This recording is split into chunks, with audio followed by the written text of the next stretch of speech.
কোরআন আমাদের হক আদায় করে পড়া লাগবে আজকে থেকে। যদি এ বয়সেও না পারেন, মরণের আগ পর্যন্ত টার্গেট নিন। আজরাইল না আসার পর্যন্ত আমি তালবে ইলম থাকবো। কারণ তালবে ইলম অবস্থায় যদি আলিফ বা তাসা পড়তে পড়তেও মারা যান, আপনার কবরে আর কোনো হিসাব নেই, বিনা হিসাবে জান্নাত পেয়ে যাবেন। এই সুযোগটা কাজে লাগানো যাবে না? যে জরিপ পাওয়া যায় 100 জনের 95 জন আমরা পড়তে পারি না, এই জরিপ আমরা আগামী বছর উল্টিয়ে ফেলবো ইনশাআল্লাহ। ওরা উল্টিয়ে 100 জনের 100 জনই আমরা জেনে জেনে কোরআন পড়তে পারি। তা আনাকুম জানাকুম না, হক আদায় করে এই 4টা শর্ত মেনে বলেন। তাহলে যে যতটুকু পড়বে শুদ্ধ করে বুঝবে, নিজে আমল করবে আর মানুষের কাছে পৌঁছাবে, এই দেশে কোরআনে কারীম প্রচারে আর কেউ বাধা দেওয়ার সাহস করবে না। কারণ আমরা 96 ভাগ, বাধা দেবে কে? 2 নম্বরে যে যেখানে আসি ওই জায়গা থেকে কোরআন যেন প্রকাশ হয়, প্রচার হয়, এজাহার হয়, দাঁড় হয়, কায়েম হয়, বিজয় হয়। চেষ্টা চালিয়ে যাব, বাকি ফল আল্লাহর হাতে। কারণ কোরআনের মালিক আমি না, এই জমিনের মালিকও আমি না। এই কোরআনের মালিকও আল্লাহ, জমিনের মালিকও আল্লাহ। আমরা শুধু কামলা, শ্রম দিয়ে যাব, শেষে বেতন পাবো। আল্লাহ এই বেতনটা যেন আমাদের জান্নাত, এটা দান করেন। তাহলে মিনি জান্নাতে দুনিয়া থেকে আমরা দেখে যেতে পারবো ইনশাআল্লাহ। দরুদ আর সালাম পাঠ করে কোরআনে কারিমের একটা আয়াত পড়েছি মাত্র, সূরা মাআরিজ থেকে 11 নম্বর আয়াত। আমার আলোচনার বিষয় আজকে মুক্তিপণ। কি বললাম? এত কঠিন বিষয় এটা। দুনিয়ার হিসাবে তো আছেই, মরণের পরে আল্লাহ একটা বিষয় সাজিয়েছে। আল্লাহ রাব্বুল আলামিন বলেন, মানুষের মরণের পরে আমি ময়দানে মাহশারে এমন কঠিন অবস্থা বানাবো, কিয়ামতের ওই ময়দানটা 50 আলফা সানা মিম্মা তাউদ্দুন। দুনিয়া 1-2 করে যেভাবে গণনা করো, মরণের পরে এক একটা দিন শুরু হবে কিয়ামতে 50,000 বছরের মতো লম্বা। এ বিশাল জীবন, এক একটা দিন। বিজ্ঞানী আয়াত নিয়ে প্রমাণ করতে চেয়েছে, কেউ যদি দুনিয়াতে 100 বছর হায়াত পায়, মরণের পরে যে জীবন শুরু হচ্ছে, ওই জীবনে এক একটা দিনের তুলনায় মানুষ যেন মাত্র 2.5 সেকেন্ড বেশি থাকে। কত? আমি 33 বছর এখন বয়সে, ওই হিসাবে আমি মাত্র 1 মিনিট হায়াত পেয়েছি মরণের পরের জীবনের তুলনায়। কথা বলেন না কেন? 2.5 সেকেন্ড যেখানে, তাহলে 33 আরো 33, এই হিসাবে আমি মাত্র 1 মিনিট কয়েক সেকেন্ড হায়াত পেয়েছি দুনিয়ায়। এর ভেতরে কত স্বপ্ন অলরেডি আমি দেখে ফেলেছি, আরো দেখতেছি। আমি যদি কোরআনের আয়াত সত্যি বিশ্বাস করে থাকতাম, বাস্তবে বলেন তো 2.5 সেকেন্ডের জন্য যা করছি, 2.5 মিনিটের জন্য আমি যা করছি, 100 বছরের হায়াতে কোটি কোটি মিনিট পড়ে আছে আমার সামনে। ওর জন্য কি করা দরকার? আল্লাহ বলেন, প্রতিটি মানুষের সামনে দিন কিন্তু আমি রেখে দিয়েছি। যুবক মানুষ বৃদ্ধ হয়ে যাবে ওই দৃশ্য দেখলে।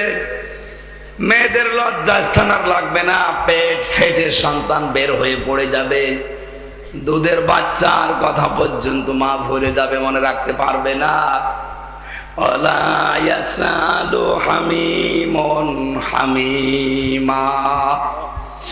বন্ধু বন্ধুর কোনো কথা মনে রাখবে না, মনে রাখার মতো হবে না। কেন? ইউবাসসিরুনাহুম, তাদেরকে যদিও মুখোমুখি করা হবে, দেখানো হবে যে এটা তোর সেই বন্ধু। কয়েকদিন আগে আমি দিনাজপুর গিয়েছিলাম। বিশ্ববিদ্যালয়ে থাকাকালীন এক বন্ধু ছিল, মাওলানা মাহফুজুর রহমান। ওরা আমি জেলে যাওয়ার আগেও দেখি নাই কয়েক বছর, এরপরে তো 3 বছর আর এই কয়েক মাস, প্রায় 5-6 বছর কেটে গেছে। ও শুনেছে কিভাবে আমি দিনাজপুরে ঢুকেছি, খবর দিল নাম্বার নিয়ে। পরে দেখার পরে বললাম আজকে সময় নেই, যাই অন্যদিন আসবো।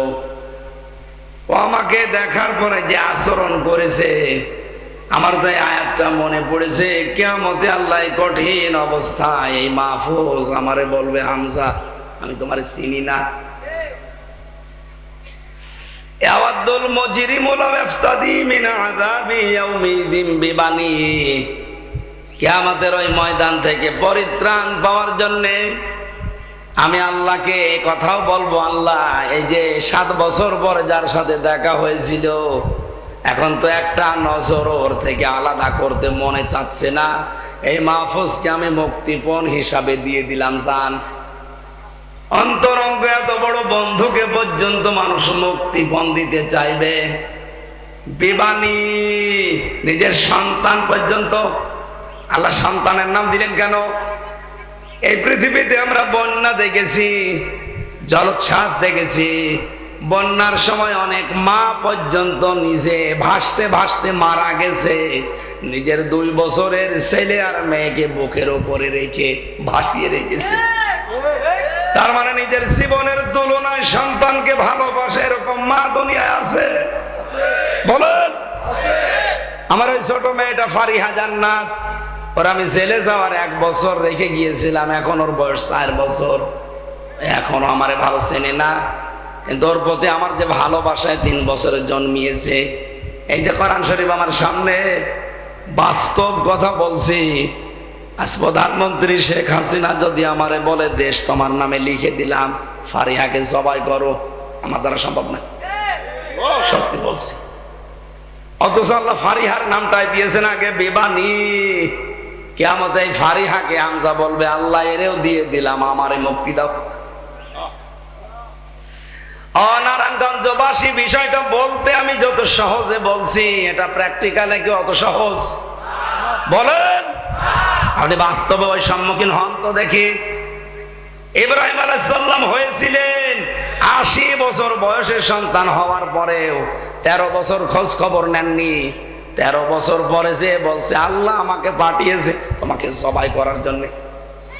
আমার মনে হয় আমাদের মতো ছেলে মেয়েরা হলে বলতো, তুমি কি বাবা না কসাই, ভণ্ডামি করতে এসেছো?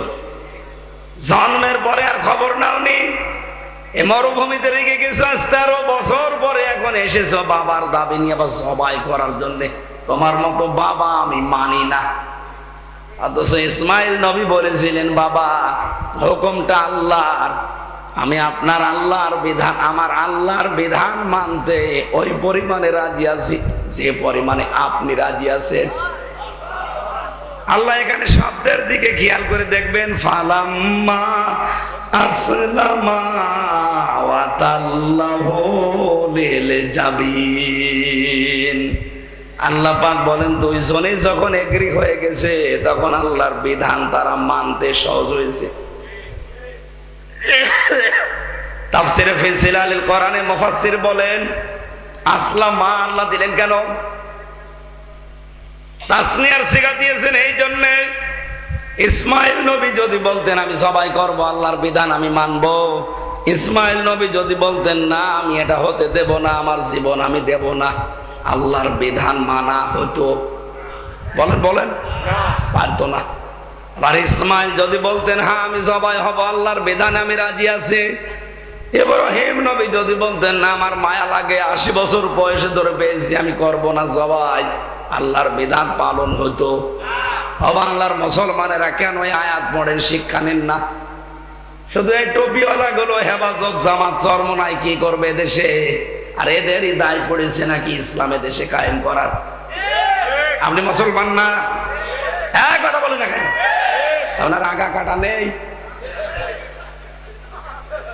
না? অনেকের কাটা নেই, এই যে এটার কাটা নেই, এই ওটো এর কাটা নেই, এরকম কয়েকটা আছে, তাছাড়া বাকি তো সবই কাটা আছে। অন্তত আপনি টুপি তো মাথায় দিয়ে আছেন। এখন আমরা আজ যারা দেশের দায়িত্বে আছি, 1734 জন মানুষ, প্রধানমন্ত্রী শেখ হাসিনা থেকে শুরু করে আপনাদের এলাকার উপজেলা চেয়ারম্যান পর্যন্ত, এই মানুষগুলো যতদিন পর্যন্ত ইব্রাহিম আলাইহিস সালামের ভূমিকায় অবতীর্ণ না হবে, 16 কোটি জনগণ আমরা যারা, তারা যদি ইসমাইল নবীর ভূমিকায় এগিয়ে না আসি, কিয়ামতের আগে দেশে ইসলাম কায়েম হবে।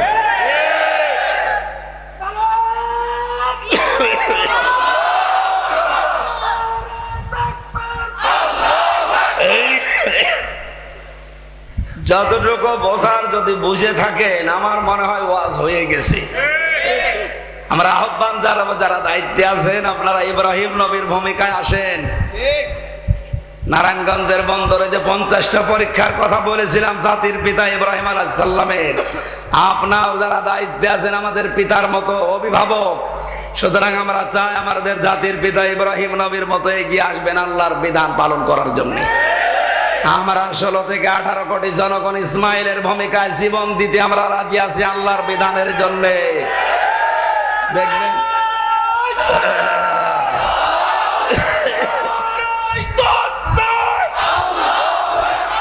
ইসলামের শত্রুরা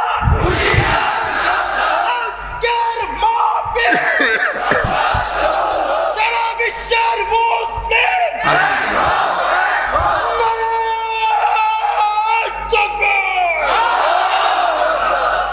ইসলামের শত্রু নেই এদেশে। 4 ভাগ অন্যান্য উল্টো লোক আছে, 96 ভাগ আমরা। সুতরাং আমাদের ওই চিন্তা নেই, ও শত্রুতা করেও কিছু করতে পারবে না। বহু চেষ্টা চালাচ্ছে, এখনো পর্যন্ত ষড়যন্ত্র বন্ধ নেই।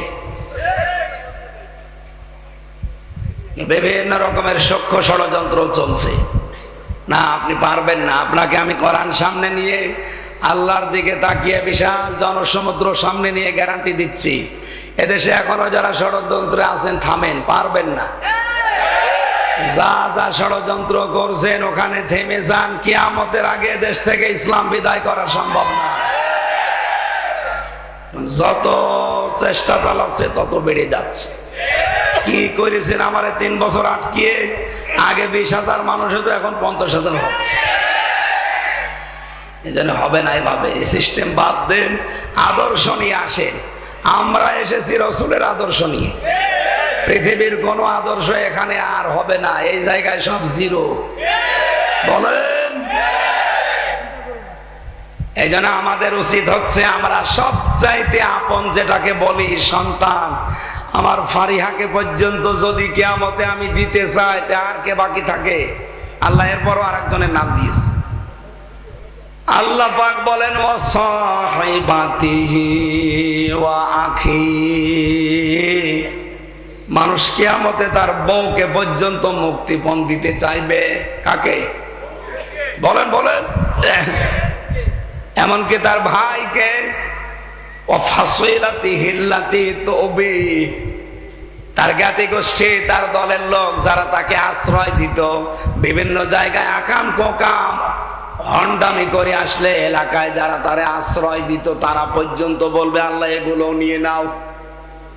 অমান ফিল আরদি জামিআ, পৃথিবীর যত সম্পদের মালিক সে ছিল, স্থায়ী অস্থায়ী সব আল্লাহর কাছে বিনিময় হিসাবে বলবে এগুলো নাও।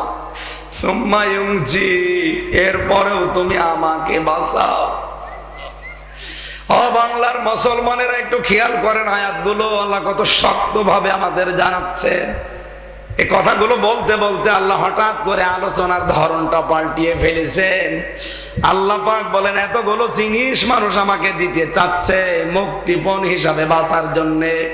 কাল্লা, কখনোই না। ইন্নাহা লাজ, তাকে আমি লাজয় প্রবেশ করাবো। কোথায়? বলেন বলেন। লাজা কি? না, জাহান্নামের একটা দরজা। এখানে যারা আলেম আছে তারা বাদ দিয়ে আমার মনে হয় সাধারণ 100 জনের 99 জন ভুল করবে। যদি বলি জাহান্নাম কয়টা, বলবে 7টা। কোন জায়গায় পেয়েছেন আপনি কোরআনে? না, নেই। কোরআনে আছে জাহান্নাম একটা, আর জাহান্নামের দরজা 7টা। কয়টা? এটা তো আমি বানালাম নাকি? সূরা হিজর 14 নাম্বার পারার 3 নাম্বার পৃষ্ঠা 9 নাম্বার লাইনে 44 নাম্বার আয়াতে আছে আল্লাহ পাক বলেন জাহান্নাম একটা, লাহা সাবাতু আবওয়াব, এর দরজা 7টা। দরজা লিকুল্লি বাবিম মিনহুম জুজউম মাকসুম। দুনিয়াতে যে যে ধরনের অপরাধ করবে কিয়ামতে আল্লাহ তাকে ওই দরজা দিয়ে প্রবেশ করিয়ে শাস্তি দেবে। আজ নারায়ণগঞ্জের মানুষকে বোঝাতে চাই, আমরা কোন ধরনের অপরাধ করছি আর কোন দরজা দিয়ে প্রবেশ করার উপযুক্ত হচ্ছি। যদি এখন ওই 7টা দরজার যে কোনো দরজার সামনে থাকি, ওখান থেকে ফিরে জান্নাতের দরজা আছে কয়টা? না না, জান্নাতের দরজা 8টা। শুধু শুনেছেন, কোনদিন পড়েছেন? পড়েন। কোরআনে কারিমে আল্লাহ 100টা জান্নাতের স্তরের কথা দিয়েছেন। কয়টা? 100। ওই 100টা দরজা খোলা আছে, স্তর বানানো আছে। যে যেই দরজার সামনে দিয়ে যাওয়ার সৌভাগ্য অর্জন করতে পারবেন আজকের আলোচনা থেকে শেষ পর্যন্ত। আমরা বলছিলাম জাহান্নামে একটা দরজা 7টা। কারণ কি? প্রাইমারি একটা স্কুল, এখানে 1 থেকে 5 পর্যন্ত পড়ায়। স্কুল কয়টা? বলেন বলেন। ক্লাসরুম, দরজা, যে যেই ক্লাসে পড়ে ওই দরজা দিয়ে সে প্রবেশ করে। আল্লাহ বলেন জাহান্নামও একটা। দুনিয়ায় যে যে ধরনের অপরাধ করবে তার কেসেমে ওইটা জুটবে তার ভাগে। তাহলে আজকে আপনি মিলাবেন আপনি কোন অপরাধে আছেন আর কোন দরজা দিয়ে আল্লাহ আপনাকে প্রবেশ করাবে। তার 1ম নম্বর দরজার নাম হচ্ছে লাজা। নাম কি? বলেন বলেন। কি এটা? নাযারাতাল লিশাওয়া। আল্লাহ বলেন দরজা দিয়ে প্রবেশ করানোর সঙ্গে সঙ্গে মানুষের চামড়া খসে যাবে। কথা শুনতে যত সহজ মনে হচ্ছে, বিষয়টা অত সহজ। আমি রিমান্ডে ছিলাম 10 দিন। ওখানে আমাকে দেখেছি, আমি তো মূল্য চুরির মামলা কিছুই জানি না, তাই 10 দিন। যারা অস্ত্র নিয়ে ধরা পড়েছে, মার্ডার মামলার আসামি, এই মানুষগুলোকে যারা রিমান্ডে নিয়ে যায় তারা বলে যে মধু সোনা এ দুধ খাও, এই নখ তুলে নেয়। আমাকেও বিভিন্ন জিনিস দেখিয়েছিল কিন্তু আমার তোলে নাই। তা আমার সামনে অনেকে তুলেছে। জীবিত মানুষের যদি নখ তুলে নেয় বলেন তো, এরপর আবার এরপর লবণ ছিটিয়ে দেয়। নখ তুলে নেওয়ার পরে যদি লবণ ছিটায় জীবিত মানুষ, ও তো এমনি অজ্ঞান হয়ে যাওয়ার কথা। আর বাকি যে জায়গায় বিভিন্ন জিনিস দেওয়ার কথা ও তো বলাই যাচ্ছে না। এই যে এখানে যাওয়ার পরেও কিন্তু চামড়া খসে যায়নি। আমি একটা ঘরের ভেতরে 11 ঘন্টা দাঁড়িয়েছিলাম এক পায়ে, কিন্তু আমার কিছুই হয়নি। আমার কষ্ট হয়েছে, আমার চামড়া খসেছে। বলেন, আমার চোখ বাঁধা ছিল, হাত বাঁধা ছিল, আমার হাতে টাঙানো ছিল, অসুবিধা নেই, কিন্তু আমার চামড়া খসে নাই। আল্লাহ নাযারাতাল লিশাওয়া দিয়েছে। এ ঘরে প্রবেশ করাতে সঙ্গে সঙ্গে চামড়া খসে চলে যাবে। তার মানে এমন এমন যন্ত্রপাতি সেট করা আছে, ঢুকলে চামড়া খসে যায়। এই জায়গাটা অত সহজ? বলেন কেন দেবে এখানে? কোরআনে কারীম জানাচ্ছে 2টা গুণ যাদের ভেতরে দুনিয়ায় পাওয়া যাবে, এই লাজা নামের দরজা তাদেরকে ডাকবে। নারায়ণগঞ্জের মানুষেরা মিলান তো আপনার ভেতরে আছে কিনা? তাদউ মান আদবার ওয়া তাওয়াল্লা। এই জাহান্নামের লাজার দরজা তাদেরকেই ডাকবে যারা সত্যকে সত্য জানার পরও মুখ ঘুরিয়ে চলে যায়। আর বাংলাদেশে এই চরিত্রের মানুষ বেশি। চোখে আঙ্গুল দিয়ে দেখিয়ে দেওয়া হয়, এর বড় মানতে চায় না। আমি কি নিচে নামবো না? মানে আমি আবার 3 বছর থাকি। তার মানে সত্যকে সত্য জানার পরও যারা মুখ ফিরিয়ে নেন, আপনি তো নিজে টের পাচ্ছেন আপনি নেচ্ছেন কিনা। আপনি জানেন যে এটা সত্য কথা, কিন্তু আপনার দলের লোক না, আপনার বাবার মুরিদ না, এই জন্য আপনি মানতে চান। আপনি জানেন তাহিরি ভাই যা করছে এগুলো ঠিক না, তারপরও আপনি অন্ধভাবে ওগুলো মেনে নিচ্ছেন। আপনার বিবেকের উপরে কি কুকুরে পোশাক করেছে? কোন ইসলামে সত্যকে সত্য আঙ্গুল দিয়ে দেখিয়ে দেওয়া হচ্ছে, এরপর মানতে চাই না। এই চরিত্র যাদের আছে, বিবেক যাদের কাজে লাগে না, এর দলিল পাবেন সূরা মুলকের 10 নম্বর আয়াত।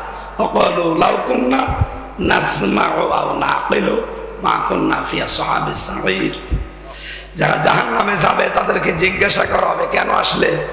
ওরা বলবে আমাদের আকল ছিল, বিবেক ছিল, আমরা কাজে লাগাইনি, আর আমরা শোনার পরও না শোনার ভান করেছিলাম। তার আপনি শোনার পরও সত্যকে সত্য জানার পরও যদি না মানেন, 2 নম্বরে কি? যারা মাল সম্পদ জমা করে আর এগুলো সংরক্ষণ করার জন্য সব সময় চেষ্টা চালায়। এই বাংলাদেশে এই চরিত্রের মানুষও দিন দিন বাড়ছে। কি করে জমা করবে জমা করবে জমা করবে, আর এগুলো কি করে সংরক্ষণ করা যায়, সে বৈধ হোক আর অবৈধ হোক। দেশে জায়গা হচ্ছে না, অনেকের বেগম পাড়া বানাচ্ছে। এখানে মাল শব্দটার অর্থ পেয়েছি আমি 4টা। কয়টা বলেন বলেন? মালের প্রধান অর্থ হচ্ছে নেককার স্ত্রী। আর নেককার স্ত্রী বলা হয় ওইটাকে যে স্বামী বাইরে থেকে বাড়িতে আসলে স্বামীকে আনন্দ দেওয়ার জন্য যেভাবেই হোক স্বামীকে খুশি করে। সে সাজগোজ দিয়ে, কথাবার্তা দিয়ে, এমনকি কাতো কত দিয়ে হলো, অসুবিধা নেই। সম্মানিত মা বোনেরা, স্বামী বাইরে থেকে আসলে যদি ওকে খুশি করার জন্য আপনি দাঁত বের করেন, হাসতে যেই কয়টা দাঁত বের হবে ওই কয়টা নফল নামাজের সওয়াব হবে। এবার সুবহানাল্লাহ জোরে বলার দরকার নেই, বাড়ি যেয়ে দেখবেন দাঁত কেলিয়ে পড়ে আছে, ও আর বন্ধ হচ্ছে না। কেন? হুজুর বলল যেই কয়টা দাঁত দেখবা ওই কয়টা নফল হজে সওয়াব, যা আছে সব বের করে দিলাম। না, আপনাকে স্বামী অনেক বড় জিনিস, খুশি করার চেষ্টা করবে। এখানে প্রশ্ন আসতে পারে মা বোনদের, ওই যে 2 জন মহিলা দাঁড়িয়ে আছে, ওরা যদি বলে হুজুরে ওয়াজ থামান, ওই এমন জল্লাদের সাথে বিয়ে হয়েছে, শাহজাহান জল্লাদ, ও জীবনে কোনোদিন একটু পাউডার কিনে দেয় না, আমি মাখবো কি? এরকম জল্লাদ নেই দেশে। না, স্ত্রীর জন্য যদি সাজগোজের জন্য খরচ করেন, এটা আবার রেকর্ড করছি, এখনই ম্যাডাম শুনবে, লাইভ চলছে। আমার মনে হয় হাদিস না বলাই ভালো হবে না। যদিও আমি এই উমরা থেকে আসার সময় ওর মেকআপ বক্স দিয়ে এসেছি, সুতরাং আমার বলা অসুবিধা নেই। না, স্ত্রীর সাজগোজের জন্য কেউ যদি খরচ করে, যদি মাসে 2000 টাকা ওর পেছনে খরচ হয়, মনে করবেন এটা আল্লাহর রাস্তায় দান করলো। সুবহানাল্লাহ বলছেন না কেন আমি জানি, কারণ এগুলো তো দেন না। বলে 22 বছর বিয়ে করেছে, 22 বছরে 2200 টাকাও সাজতে দেয়নি। লোকের পর সাজগোজ দেখে খুব আনন্দ পান। সম্মানিত মা বোনেরা, আজ বাংলাদেশে পরকীয়া প্রেম বাড়ার পেছনে, স্বামীগুলো অন্য জায়গায় লাইন করার পেছনে কারণ আপনি। আপনাকে আল্লাহ যা দিয়েছে, যার পেছনে ও ছোটে, ওর ওকে আল্লাহ তাই দিয়েছে। আপনি ওইভাবে থাকেন না, এই জন্য অন্য জায়গায় লাইন করে। অবশ্য ঠিক, তার মানে নারায়ণগঞ্জ এরকম 2 নম্বরই চলছে, চালান 180 মাইল বেগে। মা বোনেরা সেই যে থাকবেন, স্বামী আসলে এটা আপনার ইবাদত। এটা কি? 2 নম্বরে স্বামী যখন বাড়িতে আসবে, তার যে সম্পদ এবং তার সন্তান, এটা যেন ইসলামের পথে থাকে, এই চেষ্টা করবেন ও যখন বাইরে যাবে। 3 নম্বরে স্বামীর মন যেটা চায় ওটা যদি জায়েজ হয়, আবার বলছি, স্বামীর মন যেটা চায় ওটা যদি জায়েজ হয়, জীবন থাকতে মানা লাগবে। আমি সহ যত স্বামী এখানে বসে আছে, প্রত্যেকটা স্বামী চায় বিয়ের পরে আমার মা বাবা যেন আমার সাথে থাকে, কিন্তু 100 জনের 98টা বউ এটা চায় না। বলেন বলেন না, মেয়েরা আপনি নেককার হতে পারবেন না। কি করবেন দুনিয়ায় এত সম্পদ দিয়ে আর এত আরামে থেকে? কি করবেন? আপনার আখিরাত নষ্ট হয়ে যাচ্ছে। এই জন্য স্বামী যদি জায়েজ কোনো কাজ চায়, জীবন থাকতে ওইটা মেনে নেন, কষ্ট হোক।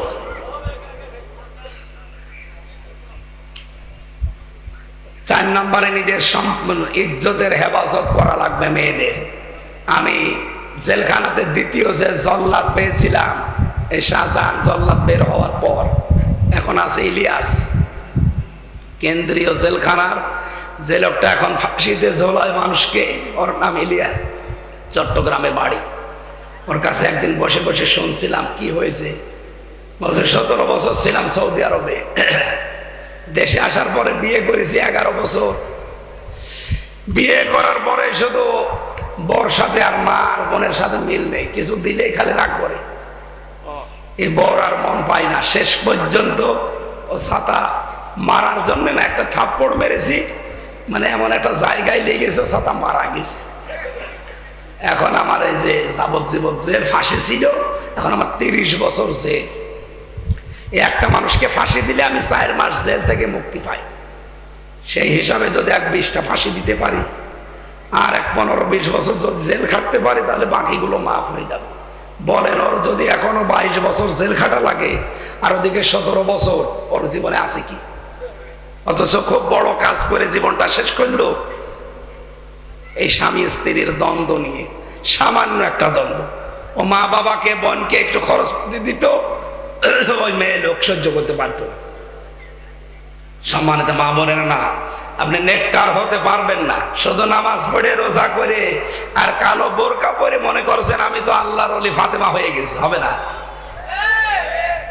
আল্লাহ মেয়েদেরকে 4টা গুণ অর্জন করার তৌফিক দিন। জান্নাতের 8টা দরজায় তাদের জন্য খোলা। নবীজি কিয়ামতে বলবে, যা যে জান্নাত দিয়ে পারিস চলে যা। আল্লাহ মেয়েদেরকে 4টা গুণ অর্জন করে নেককার স্ত্রী, পৃথিবীর শ্রেষ্ঠ সম্পদ মাল, এটা হওয়ার তৌফিক দিন। 2 নম্বর, মাল মানে ক্ষমতার চেয়ার। 3 নম্বরে মাল মানে অস্ত্র শস্ত্র। 4 নম্বরে মাল মানে সম্পদাদি। এই 4টা বিষয় যারা জমা করছেন, এই মনে করবেন যে এগুলো আমার পরীক্ষার বস্তু, এগুলো একটাও আমার হাতে থাকার বিষয় না, এগুলো আমি জমা করে সংরক্ষণ করার বিষয় না, এগুলো সব আমার আখিরাত কামাই করার মাধ্যম। আল্লাহ আমাদেরকে তৌফিক দিন, বলেন আমিন। স্ত্রীর সাথে ভালো ব্যবহার করব আমি এই কারণে, কারণ এর দ্বারা আমার যেন আখিরাত তৈরি হয়। কথা বুঝতেছে? নাই তো আমার এই লোকের মেয়ের সাথে ভালো ব্যবহার করার কোন দরকার? আমি করছি এই কারণে, কারণ এর সাথে ভালো ব্যবহার করলে আমার জান্নাত তৈরি হবে। আল্লাহ আমাদেরকে কোরআনে কারীম সহজ সরল ভাষায় বোঝার তৌফিক দাও। পারিবারিক জীবনের দাম্পত্য কলহ এবং এর সমাধান করা লাগে 19টা কায়দায়। কয়টা? আমি জেলখানা থেকে বসে বসে টুকে রেখেছিলাম, বাইরে এসে 2টা বই করেছি। স্বামী স্ত্রীর দাম্পত্য কলহ কিভাবে তৈরি হয়, মারামারি গন্ডগোল পরকীয়া প্রেম, আর এগুলো মিটাতে হয় কি কি দিয়ে। 19টা যে কাজ আছে, বইটা এখানে আছে কি জানি না, এই যেখানে বইগুলো আছে নিয়ে যাবেন। নিয়ে স্ত্রীকে, মেয়েকে, বিয়ে হয়নি মেয়েকে আগে পড়াবেন, নিজের ফুফুকে, নিজের শাশিকে, দাদিকে, মাকে পড়তে বলবেন। মেয়েরা নিয়ে স্বামীকে পড়াবেন, পরকীয়া প্রেম থেকে মুক্ত হবে ইনশাল্লাহ। কণ্ঠ এবং শরীরের দিকে তাকিয়ে 11:30 বাজে আমি মাপ চেয়ে শেষ করছি, আজকে আর পারছি না। সারাদিন কোর্টের বারান্দায় খুব কষ্ট হয়েছে, সারাদিন আজকে কোর্টে। আগামীতে কোনো জায়গায় যদি আসি, শীতের সময় মাহফিল নেবেন আর রাত 9টায় তুলে দেবেন, আমরা চেষ্টা চালাবো ইনশাআল্লাহ। এই বইটা মোনাজাতের পরে নিয়ে যাবেন। আমিন, আল্লাহুম্মা আমিন। রব্বানা যালামনা আনফুসানা ওয়া ইল্লাম তাগফির লানা ওয়া তারহামনা লানাকুনান্না মিনাল খাসিরিন। রব্বুল আলামিন, আমার কণ্ঠ আর শরীরের দিকে তাকিয়ে আমি শেষ করে দিলাম। নারায়ণগঞ্জের মানুষগুলো কোরআন শোনার জন্য, বোঝার জন্য এত পাগল, এদেরকে তুমি ওমরের মতো বানিয়ে দাও। সওয়াবগুলো তুমি বিশ্ব নবীর রওজায় পৌঁছিয়ে দাও। এ মাহফিলের আয়োজন যারাই করেছে, তাদের আত্মীয় স্বজন যারা কবরে আছে, তাদেরকে চিরতরে ক্ষমা করে দাও।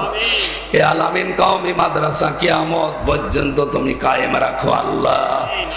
মা বোনেরা যারা এসেছে, ফাতেমার মতো, আয়েশার মতো বানিয়ে দাও আল্লাহ। আমার কণ্ঠটা তুমি ভিক্ষা দাও, আমার কণ্ঠটা তুমি ভিক্ষা দাও। বড় কষ্ট হচ্ছে তোমার কোরআনের কথাগুলো প্রচার করতে। আল্লাহ তাআলা, তোমার কাছে আমি কুদরতি পা ধরে ভিক্ষা চাই, আমার কণ্ঠটা তুমি কোরআনের জন্য দান করো, ভিক্ষা দাও। আমার মা বাবাকে মাফ করে দাও। রব্বানা হাব লানা মিন আজওয়াজিনা ওয়া যুররিয়াতিনা কুররাতা আয়ুনি ওয়াজআলনা লিল মুত্তাকিনা ইমামা।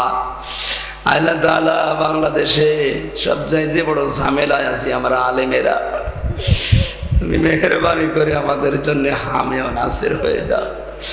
আমরা ইলমের হক আদায় করতে পারছি না, ভয় হয় মাঝে মাঝে, নামের আগে মাওলানা লেখা আছে, আলেম লেখা আছে, না জানি কিয়ামতে তুমি কোটি মানুষের সামনে আবার অপমান করো কিনা। রব্বুল আলামিন যা করার দুনিয়াতে শাস্তি দিয়ে দিও, কিয়ামতে কোটি কোটি মানুষের সামনে আল্লাহ তুমি আমার চরিত্রকে উলঙ্গ করে দিও না। এখানে যারা আলেম আছে আলেমদেরকে তুমি নিজের কুদরতি চাদর দিয়ে ঢেকে রাখো। এদেশের মুসলমানদেরকে বাঁচাও, এদেশে কোরআন মানা যায় এরকম একটা পরিবেশ তৈরি করে দাও। আল্লাহ প্রশাসনের যে ভাইগুলো দায়িত্ব পালন করছে আজকে, বাংলার প্রশাসনের উপরে তোমার রহমত নাজিল করো আল্লাহ। এদেশের দায়িত্বে যারা আছে সহি সালামতে পালন করার তৌফিক দাও আল্লাহ। ত্রিমুখী ষড়যন্ত্র চলছে, এদিকে আমেরিকা, এদিকে চীন, ভারত আর রাশিয়া। আল্লাহ আমাদের দেশটা বড় গেড়া কলে পড়ে আছে, তোমার কুদরত দিয়ে আমাদের এই দেশটাকে বাঁচাও। প্যালেস্টাইনের মুসলমানদের জন্য তুমি হামে ও নাসির হয়ে যাও। লা হাওলা ওয়ালা কুওয়াতা ইল্লা বিল্লাহিল আলিয়্যিল আযীম। কখন মরণ চলে আসে জানি না। আল্লাহ আমার কণ্ঠটা ভিক্ষা চেয়ে আজকের মতো আমি বিদায় নিলাম। মরণের সময় যেন বলতে পারি লা ইলাহা ইল্লাল্লাহু মুহাম্মাদুর রাসূলুল্লাহ। আসসালামু আলাইকুম। স্টেজে আছে বইটা অবশ্যই নিয়ে যাবেন, কাজে লাগবে অবশ্যই। আমাকে কথা না বলি, সবাই বসে বলি, রাস্তাটা ক্লিয়ার রাখবে। এখনই হযরত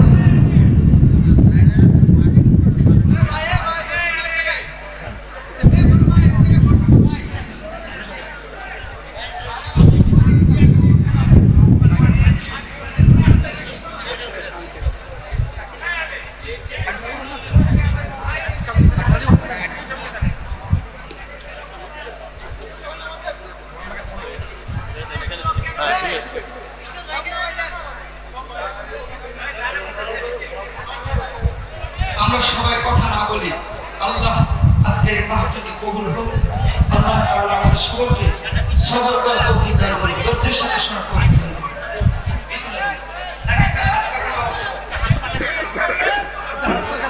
ঠিক আছে।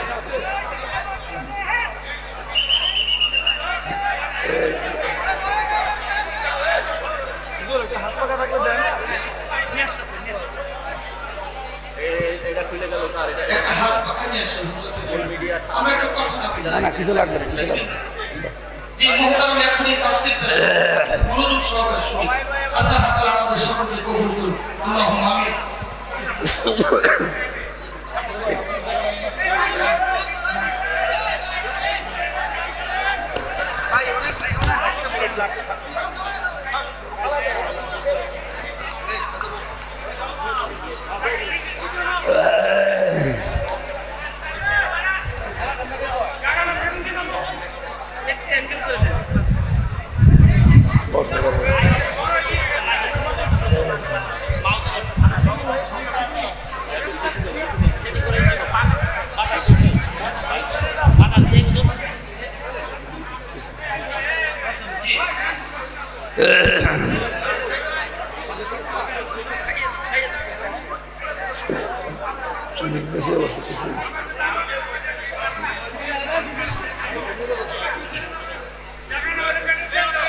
আসসালামু আলাইকুম ওয়া রাহমাতুল্লাহি ওয়া বারাকাতুহু।